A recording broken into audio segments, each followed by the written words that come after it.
What up, you guys? Welcome back to Feral Publications YouTube channel. Daily uploads until I open up my own shop. And today I want to kind of talk about that animated short that I uploaded yesterday. Something that I've been sitting on for a little bit. As I got deeper into animation, I definitely began to see how rudimentary it was and all the problems that existed therein.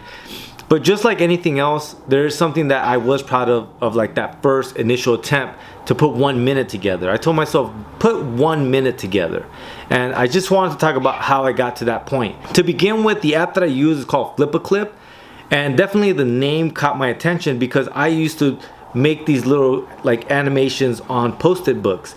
And I would just flip the book to see kind of the animation roll through. And that's what kind of drew me to it. And so then I downloaded the app and was using it, and all that you see was done during my breaks at work. I thought it was a smart way of utilizing my break. It was just me doodling on my phone.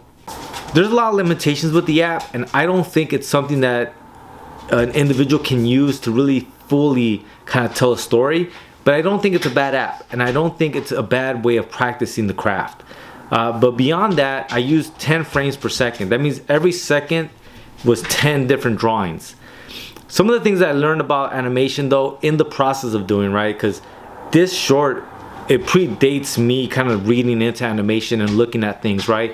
But some of the things that I learned is that the motion that you can capture in animation really frees up a lot of the more technical kind of art, right? Because art in motion, and I guess I want to just like emphasize what that looks like this helicopter shot.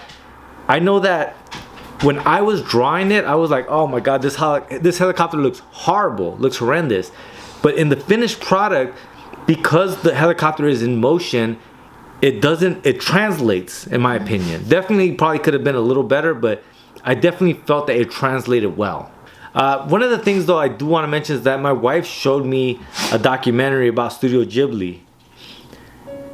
And that documentary really made me feel like I'm big on like traditional like tools, right? Like I want to use my brush, I want to use my nib pen, right? Like I want to use my hands and paper to draw, right? And the paper texture mattering and all that. It's what I enjoy to do.